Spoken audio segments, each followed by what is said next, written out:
Hi folks, welcome to the channel and welcome to the Man Cave. So about 3 or 4 weeks ago I purchased a used 2020 Triumph Speed Twin, and in that time I've gone on the internet and bought some accessories for it, and I'm just putting together a series of installation videos showing you how I fitted those accessories to the Triumph. So if you want to click on the playlist up here somewhere, that will take you to the playlist and go and watch those videos. So what's today's video about? Well, today we are going to be fitting the clutch and brake levers from that UK company called TEC, and I'll put a link in the description down below.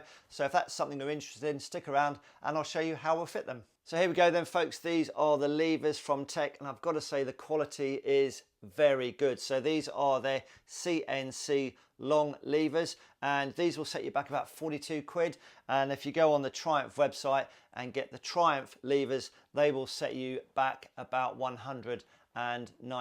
So it is a little bit of a no-brainer. So I've gone onto YouTube, gone onto the internet forum sites, and so far folks, I haven't found a bad word to be said about these levers from TEC. But if you've got any comments to be made, either good comments or not so good comments, please put them in the comment section down below so other people can make up their own mind if they want to spend £190 for the Triumph ones or £42 for these ones. So TEC sent me both levers inside this little plastic box, and once I got the levers out, there were actually no fitting instructions inside the box. And when I jumped onto the TEC website, again, there were no fitting instructions on the website, but not so much of a problem as it's not a major issue to fit the levers onto the bike, as you will see very shortly. So here we have the clutch lever then. It's a CNC machined alloy, and the quality of the construction is really good with nice TEC branding on the front here. And you've got a 6-position span adjustment, and I've got fairly small hands. That's the reason why I've gone for these levers actually, because they will bring the lever on the closest position closer to the bar than the standard OEM levers will do, as you can see here. But yeah, the quality of these is really good. So that's the clutch lever, and then the brake lever, again, very nice construction, again with a 6-position span adjustment, easy to use, and the quality just seems really good. And for £42, I have to say, I don't know how they do it. So I'm sure you want to know, how long is it going to take to fit each of the levers? Best guess, if all goes smoothly, it's going to take you about 15 minutes per lever, so 30 minutes in total. So tools for the job then, we need a 10mm socket, a 10mm spanner, a 4mm Allen key, some grease of your choice. In my case, I'm using butylene racing grease. That's the blue one. And then a small, very small flat-bladed screwdriver. That's one of those jewellery type screwdrivers. A larger flat-bladed screwdriver, a rubber mallet, and then a 10mm nut. And all will become clear as we progress through the video. So without further ado, let's fit the brake lever. So first thing we're going to do is, with a 10mm spanner, just undo the locking nut on the underside here.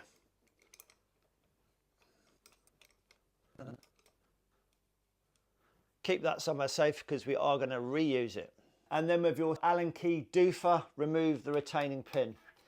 The retaining pin has only got threads about halfway along the pin, so there'll come a point where you'll keep twiddling and nothing happens. All you've got to do is stop twiddling and remove the pin. And there we go, it stopped coming up, so that means the pin can be removed. If you want to wear gloves, because you don't want to get greasy fingers, wear gloves, and that's what we're removing, is that pin. Again, we're going to reuse that, keep it somewhere safe. And all we need to do now is just remove the front brake lever, just pull it gently away. There is a male pin which inserts into the rubber skirt of the brake unit itself, so just pull that away slowly and carefully. And that's what we're left with. We've got the male pin which we need to remove. We're going to reuse that, and then we also need to remove the collar sleeve in here. Let's go to the bench and I'll show you how to remove these two items. So it's quite a simple job this really, folks. What you have to do is drive the collar out of the front brake lever. So all I've done is I've put some tape on my vise just to stop the vise damaging the brake lever if I want to use it again. And all I'm going to do is use a nut which is slightly smaller than the collar diameter, pop that on the top then, and then with a flat bladed screwdriver and a rubber mallet, just drive it down, and hopefully that should drive the collar out without causing any damage. And there we go. So quite a simple job then. All I've done is put that small nut in the top there and then just tapped it gently out, and then what happens is that will push the sleeve out, and then just make sure, because the spring sort of leapt out, you're not going to reuse the spring, so you can put that somewhere safe with the OEM lever. And then also what we need from the lever is this bit here, this plunger, and we're going to reuse that. So that's why we had to drive that collar out. So the only bits we're now going to use for the new brake lever are the plunger, that pin that we took out to start with, and the 10mm nut. So what I'm going to do is just give everything a little bit of a clean, and then we'll put a little bit of grease on them before we install it back on the bike. So everything's now clean. I'm just going to use a little bit, in my case, this is racing grease from Putoline, it's the blue one. And then just going to squeeze a little bit out there. And then with my wife's finest Q-tips, I'm just going to put a little bit of grease just in here where that pin is going to go, that we took from the OEM lever. And then also a little bit of grease on the pin itself.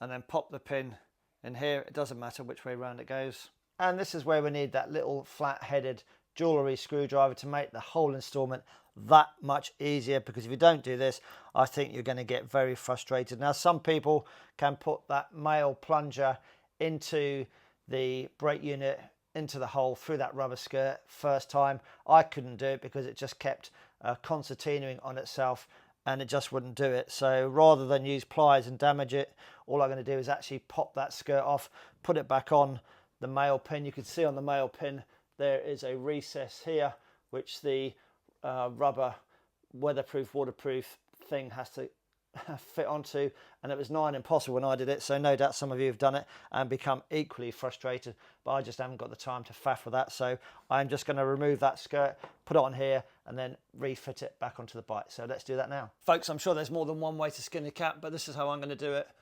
My jewellery type screwdriver, just going to pop it in there, try not to damage any of the alloy on the brake lever, and then just pop it out.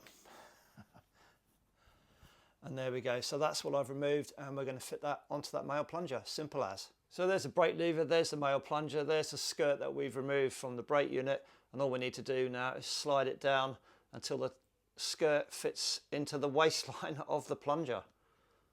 And then we know it's seated correctly. And there we go. That is seated correctly, and then we just fit this into here, and that'll be pretty much the job finished. So before we fit everything, I'm just going to wipe the old grease away, and then with my Q-tip just put some more grease around here, and then we take the brake lever and then just feed it in, and then you just got to position that male plunger into the female part into the brake unit, and then sort of at the same time push that rubber skirt back in, and you just got to waggle it around until that male bit seats properly into it. So this is now seated correctly. Happy with that. I'm going to take that pin, put some grease on the pin, and then push in, and then when it's all the holes are lined up, just push that in. And there we go, that's in. I'm sure there's a torque setting to this. I'm not sure what it is, but I'm just going to nip it up, not very hard. That will do me. And then with the 10mm nut, just pop it on the bottom and do it up. If I can find the torque settings, I will do, but it doesn't have to go on very tight. And there we go, just nipped it up, not very tight. And all we need to do is just make sure that the brakes work properly, which is what they do, which is great. And then just wipe down any excess grease that you have on the levers. So it really is about a 15-minute job, folks. All you need to do is just pop that skirt out down here. That just makes the whole job a lot easier. So I'm happy with that. And all we need to do now is fit the clutch lever. So next then is the clutch lever, and what we will be retaining is the pin at the top here. There's a 10mm nut at the bottom, so we will be retaining those. And then when we remove the clutch lever, there is a sleeve in that clutch lever where this pin goes that we will be retaining as well. This takes about 5 minutes. It's quicker than the brake lever. So let's crack on. So before we do anything though, I'm just going to measure what that distance is there for reference, because I'm going to back this off before we take the clutch cable out. So make a note of that. You'll need that when we come to fit it all back. So I'm now going to back this clutch cable right off. It just makes getting the cable out a bit easier. A word of caution folks, pulling the clutch lever in will expose this plastic plunger here, and I believe that's for your mode selector confirmation for your riding mode. So when you're taking the clutch lever off, but more importantly when you're refitting the clutch lever, just make sure you are aware of where this is and don't snap it. First thing first then, there's a 10mm nut under here, so we're just going to undo that, keep it somewhere safe, push the screw up and then remove and keep that somewhere safe. So we've backed the clutch cable right off, and again be very careful with the plunger on the underside here that we've already spoken about, and then just gently waggle the clutch lever out.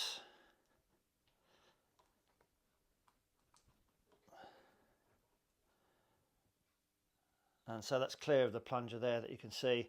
Turn it upside down, and then all we need to do is move the clutch cable out. Just waggle the cable out. You might have to put a little screwdriver in there just to get that cylinder stopper out. And there we go, it's just sprung out. What we need to retain is the collar in here, so that just pulls out like that. Give everything a little bit of a clean, and then we'll put some grease back on it. Bit of grease, in fact quite a lot of grease.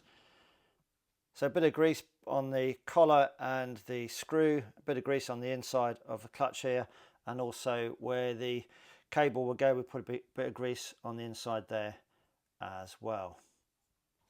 So what I'll do, I'm just going to wipe in here, get rid of the old grease, we put some new grease in there, and then fit the new clutch lever. Take your clutch lever, take the collar, pop it in there, spin the lever over, get hold of the end of the clutch cable, pop that in there. There we go, and then spin the clutch cable over. Be very careful of the mode selector plunger all the time.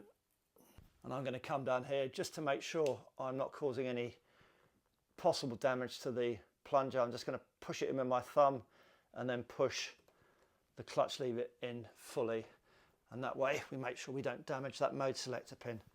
And that's in properly. And we haven't damaged the mode selector pin. Great.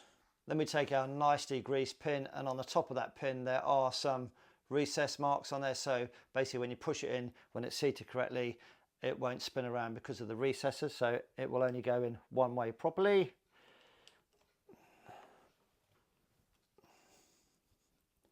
And then just spin it around until you feel it drop down into the recess. So that's in properly. And then you take your 10mm nut, put your finger on the top there to stop the pin popping up as you push the nut onto the thread, and then do it up. Again, there may be a torque setting for this, but I'm just going to do it up, not too tight. There we go, just nip it up, not too tight at all. If I've got the torque setting, I'll put it up on the screen.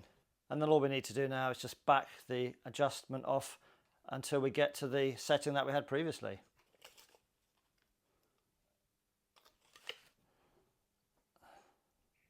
Well, that's it folks, we've come to the end of the video. I do hope you found it of some interest to yourselves. If you've got any comments to make, please make them in the comments section down below. I paid £42 for these levers from TEC. I have absolutely no idea how they've managed to produce them and sell them for £42. So TEC, it's a double thumbs up from me.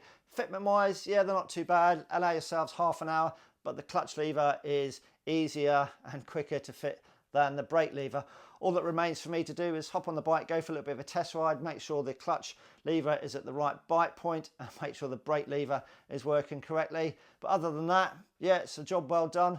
30 minutes is all it will take. Ride safe, and we'll see you again soon in the next video. Cheerio for now.